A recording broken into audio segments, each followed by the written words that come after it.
If you're tired of the same old barbecue, you need to try these. This is street-style Chinese barbecue on a stick. And that dry rub? Oh boy, it's a total game changer. And the best part? There's absolutely zero marinating time. Without further ado, let's get into it.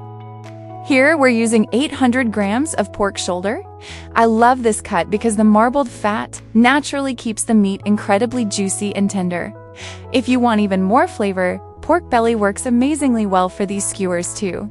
Start cutting the meat into thin slices just like this piece right here. By the way, if you're new here and loving this recipe, go ahead and hit that subscribe button. Give this video a thumbs up and share it with someone who loves a good barbecue. Alright, let's season this up. Start with some salt, 1 teaspoon of black pepper, 1 teaspoon of garlic powder, 1.5 tablespoons of cooking oil. Now, give it a good mix until every single piece is beautifully coated. Now let's add in an egg white and mix well again. The egg white helps the seasoning bind perfectly to the meat. The use of egg white is a foundational technique in Chinese cuisine. It is also known as velveting, which is exactly how Chinese restaurants get their meat to taste unbelievably silky, tender, and juicy. Now, it's time to put the meat on the sticks. Watch closely here. Start with one slice at a time.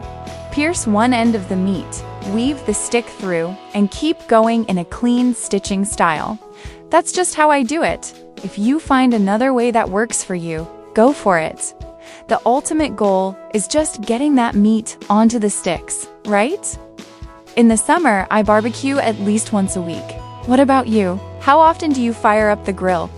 Comment below and let me know. Alright, this is now ready to go on the grill. As always, the barbecue was preheated to 350 degrees Fahrenheit. Once all the skewers were placed on the grill, I lowered the heat slightly to about 300 degrees Fahrenheit and covered the barbecue to allow them to cook until golden brown. About 5 minutes per side. See that beautiful golden color? That's how I know it's time to flip them over. After flipping them over, lightly brush some oil on top to keep them tender. This also helps the Chinese barbecue dry rub we're about to sprinkle on top adhere better and absorb into the meat. This is the Chinese barbecue seasoning I'm talking about. This stuff is a game changer. Sprinkle it generously over the meat on both sides and you'll get an incredible burst of flavor in every bite. And just like that, the meat skewers are ready to serve. It gives you that carefree street food vibe, just simple, delicious meat on sticks. I hope you get to make it soon. Enjoy and don't forget to save this recipe for later. See you in the next video.